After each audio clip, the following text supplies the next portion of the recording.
بسم اللہ الرحمن الرحیم۔ السلام علیکم ناظرین، فدا دل آپ کی خدمت میں حاضر ہے۔ امریکہ ایران کے اوپر براہ راست حملہ کر سکتا ہے، یعنی وہ اسرائیل کا ساتھ دے سکتا ہے، اس حوالے سے سوال اٹھائے جا رہے ہیں۔ اور جب پاکستان کے فیلڈ مارشل سید عاصم منیر نے ملاقات کی امریکی صدر ڈونلڈ ٹرمپ سے، اور اس ملاقات کے خاتمے کے بعد جب کہا گیا امریکی حکام کی جانب سے کہ 2 ہفتے تک امریکہ کوئی حملہ نہیں کرے گا ایران کے اوپر، تو یہ فیلڈ مارشل عاصم منیر کی کوششوں کا نتیجہ قرار دیا گیا اور کہا گیا کہ جی فیلڈ مارشل سید عاصم منیر نے آمادہ کیا ہے ڈونلڈ ٹرمپ کو کہ آپ فوری طور پر ایران کے اوپر حملہ نہ کریں۔ اور یہ بھی بتایا گیا کہ کس طریقے سے اگر امریکہ اس جنگ میں براہ راست شریک ہوگا تو پھر امریکہ کو کیا کیا نقصان ہو سکتا ہے اور اس کے کیا کیا براہ راست جو برے اثرات ہیں یہ اس خطے کے اوپر اور پاکستان کے اوپر پڑ سکتے ہیں۔ اب ظاہر ہے کہ جو صورتحال اس وقت سامنے آ رہی ہے، ایک تو اگر 2 ہفتے بعد امریکہ اس جنگ میں شریک ہوگا، اگر وہ براہ راست ایران کے اوپر حملہ کرے گا، تو پھر فیلڈ مارشل سید عاصم منیر نے یا ان کو جس طریقے سے کریڈٹ دیا گیا اس کریڈٹ کا کیا بنے گا؟ پاکستان نے جو سفارش کی ہے کہ ڈونلڈ ٹرمپ کو نوبیل انعام کے لیے نامزد کیا جائے، اس کے کیا اثرات ہوں گے پاکستان کے اندر؟ کیونکہ پاکستان کے اندر آپ دیکھیں کہ امریکہ مخالف جذبات جو ہیں یہ بہت زیادہ پائے جاتے ہیں۔ آپ وزیرستان میں، آپ خیبر پختونخوا کے دوسرے کسی قبائلی علاقے میں، آپ بلوچستان میں، آپ کسی بھی پاکستان کے بڑے شہر میں مجموعی طور پر اگر ماضی کا کردار دیکھیں امریکہ کا اور پھر اس میں ریاست پاکستان کا کردار دیکھیں مختلف حوالوں سے، تو پھر اس پر ایک عام جو آدمی ہے اس کا تبصرہ سنیں تو یہ لگتا ہے کہ یہ بہت آسان نہیں ہے کہ ایک عام پاکستانی جو ہے یہ بڑھتی ہوئی جو پیار کی پینگیں ہیں یہ بہت جلد ہضم کر سکے۔ یہ آسان نہیں ہے عام پاکستانی کے لیے۔ اگر پاکستان اور ہندوستان کے تناظر میں دیکھا جائے تو پھر پاکستان اور ڈونلڈ ٹرمپ یہ کوئی بھی موقع جو ہندوستان کو تپانے کا موقع ہوتا ہے وہ ہاتھ سے نہیں جانے دیتا۔ اس تناظر میں اگر آپ بات کریں تو پاکستان کی بہت ساری سفارتی کامیابیوں کے حوالے سے بات کی جاتی ہے، جو ڈونلڈ ٹرمپ کی طرف سے بار بار پاکستان کی تعریف کی جاتی ہے۔ کچھ پاکستان کے اندر جو سیاسی رہنما ہیں یا جو دفاعی مبصرین ہیں ان کے مطابق یہ وقتی طور پر پاکستان کے لیے فائدے کی چیز تو ہے، لیکن اگر اس کا بہت لانگ ٹرم میں دیکھا جائے تو امریکہ نے ہمیشہ اپنے مفاد کے لیے پاکستان کا استعمال کیا ہے۔ جو اس وقت تجارت کے حوالے سے، سرمایہ کاری کے حوالے سے یا دفاعی تعاون کے حوالے سے بات کی جا رہی ہے امریکہ اور پاکستان کے مابین، تو ظاہر ہے کہ یہ وقتی طور پر پاکستان کے فائدے کی چیز ہے، پاکستان کے مفاد کی چیز ہے۔ لیکن اگر آپ یہاں پہ ملیٹنسی کی تاریخ دیکھیں، یہاں پہ اگر آپ عسکریت پسندی دیکھیں یا اس کو آپ انتہا پسندی یا دہشت گردی جو بھی آپ نام دیں، اس میں بنیادی جو ایک عنصر ہے وہ اینٹی امریکن جو ایک جذبات ہیں یہاں پہ، یا جس طریقے سے جدوجہد ہے مختلف تنظیموں کی، اس حوالے سے بھی اگر آپ دیکھیں تو پھر یہ بھی کہا جاتا ہے کہ جی پاکستان نے اڈے دیے اور وہ اڈے جو ہے وہ افغانستان میں استعمال ہوئے، اور وہاں پہ افغان طالبان کی تحریک اور پھر اس کی دیکھا دیکھی جب امریکہ کو بہت بڑی شکست ہوئی افغانستان کے اندر، اس کے بعد پھر یہاں پہ جو کالعدم تنظیمیں ہیں وہ پنپنے کا سلسلہ شروع ہوا، اور آج بھی ہم دیکھ رہے ہیں کہ روزانہ کی بنیاد پر خیبر پختونخوا میں، بلوچستان میں حملے ہوتے ہیں۔ تو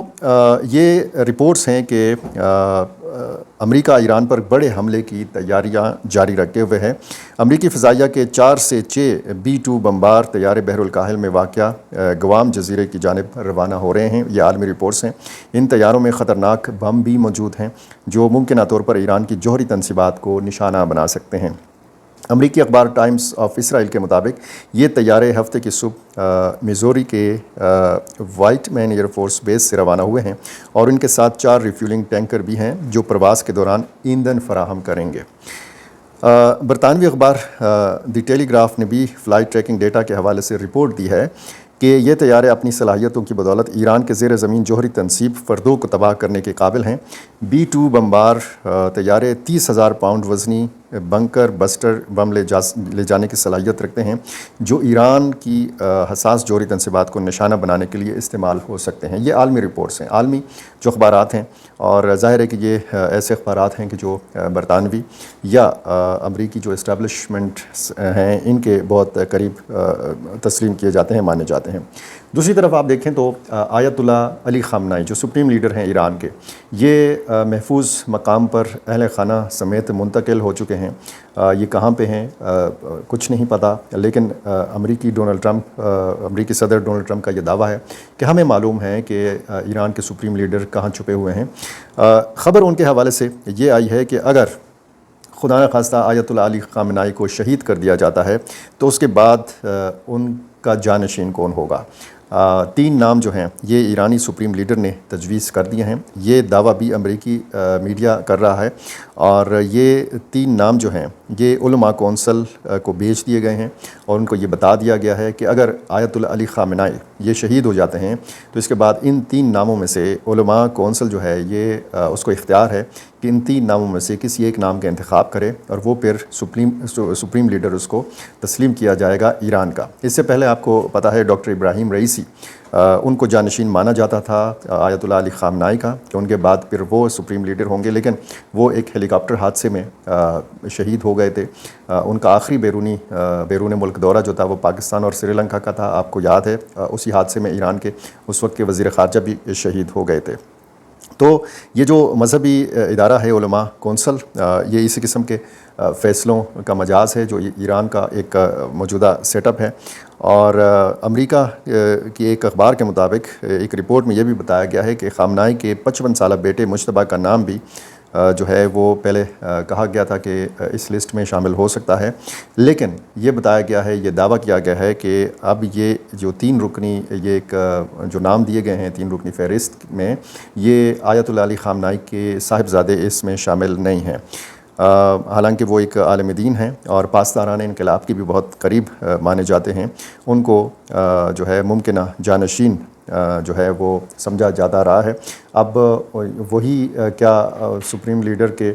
جانشین ہوں گے، یا جو باقی 3 ناموں کے حوالے سے دعویٰ امریکی میڈیا نے کیا ہے ان میں سے کسی کا انتخاب کیا جائے گا، یہ تو ظاہر ہے کہ اس وقت کی بات ہے جب خدا نخواستہ آیت اللہ علی خامنائی نہیں رہیں گے۔ یہ ظاہر ہے کہ ایران میں بادشاہت نہیں ہے، وہاں پہ اتفاق رائے سے فیصلے ہوتے ہیں۔ یہ جو سیٹ اپ ہے ایران کا، یہ باقاعدہ ووٹ کے ذریعے، الیکشن کے ذریعے منتخب نہیں ہوتا۔ ایک مذہبی جو علماء کونسل ہے، یہ اوپر اس کی سپریم لیڈرشپ ہے، نیچے جو صدارتی انتخاب ہوتا ہے وہ آپ کو پتہ ہے کہ الیکشن کے ذریعے ہوتا ہے۔ جس طریقے سے ڈاکٹر ابراہیم رئیسی کی شہادت کے بعد موجودہ صدر ڈاکٹر مسعود پزشکیان کو باقاعدہ الیکشن کے ذریعے منتخب کیا گیا، اور اس انتخابی پروسیس سے سابق ایرانی صدر احمد نژاد کو باہر رکھا گیا۔ تو یہ صورتحال جو ہے وہ بن رہی ہے۔ اور دوسری طرف اگر ہم دیکھیں تو جو پاکستان نے نوبیل انعام کے لیے نامزد کیا ہے، سفارش کی ہے ڈونلڈ ٹرمپ کی، تو اس کے ظاہر ہے کہ پاکستان میں اچھے اثرات، اس کے اچھے نتائج آتے ہوئے نظر اس لیے نہیں آتے کہ جس طریقے سے اسرائیل کے غزہ میں بمباری کا سلسلہ جاری ہے، اس میں امریکہ کی سپورٹ بھی اسرائیل کو حاصل ہے۔ اسی طرح اگر امریکہ ایران کے اوپر حملہ کرے گا تو پھر ظاہر ہے کہ پاکستان کا یہ کردار جو ہے اور پاکستان کی یہ جو سفارش ہے اس کو اچھی نظر سے نہیں دیکھا جائے گا۔ جس طرح انڈین میڈیا میں یہ بتایا جا رہا ہے کہ جی کوئی بھی حکومت، کوئی بھی ریاست، کوئی بھی ملک اس طرح کی نامزدگی نہیں کر سکتا۔ ایک سفارش آئی ہے جس طریقے سے کوئی بھی شخص، کوئی بھی ملک جو ہے مطالبہ کر سکتا ہے، خواہش کا اظہار کر سکتا ہے۔ اب یہ ڈونلڈ ٹرمپ کی خوشامد کے لیے اگر کیا گیا ہے، ان کی خوشنودی حاصل کرنے کے لیے کیا گیا ہے، اور پھر ہندوستان اور پاکستان کا جو معاملہ ہے اس تناظر میں کیا گیا ہے تو پھر تو ٹھیک ہے، لیکن اس کے کیا اثرات مرتب ہوں گے، ظاہر ہے کہ اس پر بات کی جا سکتی ہے، اس پر بات ہونی چاہیے۔ امریکی صدر ڈونلڈ ٹرمپ کے حوالے سے یہ بھی رپورٹس ہیں کہ انہوں نے وائٹ ہاؤس میں ایک اجلاس نیشنل سیکیورٹی کونسل کا طلب کر لیا ہے، اور اس اجلاس میں حتمی فیصلہ کیا جائے گا کہ ایران کے اوپر حملہ کیا جائے یا ایران کے اوپر حملہ نہ کیا جائے۔ یہ صورتحال جو ہے، اور اگر ایران کے اوپر حملہ کیا جاتا ہے تو پھر ظاہر ہے کہ جو فیلڈ مارشل سید عاصم منیر کی کوششیں ہیں یا ان کو جس حوالے سے بھی کریڈٹ دیا جاتا ہے وہ سارا کریڈٹ جو ہے وہ خراب ہو جائے گا۔ پاکستان میں جس طریقے سے جذبات ہیں، امریکہ مخالف جذبات ہیں، ان میں ظاہر ہے کہ کمی تو نہیں آئے گی۔ اگر ایران پہ حملہ ہوتا ہے تو امریکہ مخالف جذبات بھی بڑھیں گے، ان میں اضافہ ہوگا۔ اب یہ ساری صورتحال اگر آپ دیکھیں تو پاکستان مختلف حوالوں سے آپ دیکھیں، جس طریقے سے آج ہم نے دیکھا کہ ایک تصویر سامنے آئی، فیلڈ مارشل سید عاصم منیر ایک سائڈ پہ کھڑے ہیں، رائٹ سائڈ پہ کھڑے ہیں طیب اردوان کے، ان کے لیفٹ سائڈ پہ کھڑے ہیں پاکستان کے نائب وزیر اعظم اور وزیر خارجہ اسحاق ڈار۔ یہ بھی ظاہر ہے کہ آپ پاکستان اور ہندوستان کی لڑائی میں اگر آپ ترکی کا کردار دیکھیں تو ترکی نے فل سپورٹ دی پاکستان کو، اخلاقی سپورٹ دی، سفارتی سپورٹ دی، اور جس طریقے سے ڈونلڈ ٹرمپ کا انڈین میڈیا میں مذاق اڑایا جاتا ہے، جس طریقے سے چین کا مذاق اڑایا جاتا ہے، اسی طرح ترکی کے صدر طیب اردوان کا بھی مذاق اڑایا جاتا ہے، ان کو برا بلا کہا جاتا ہے صرف اس لیے کہ انہوں نے پاکستان کے موقف کی تائید کی ہے۔ بہرحال سفارتی محاذ پر بھی پاکستان اور ہندوستان کا معاملہ چل رہا ہے، اور جس طریقے سے بتایا گیا ہے ڈونلڈ ٹرمپ کی طرف سے کہ ان کا یہ اعزاز تھا کہ ان کی ملاقات ہوئی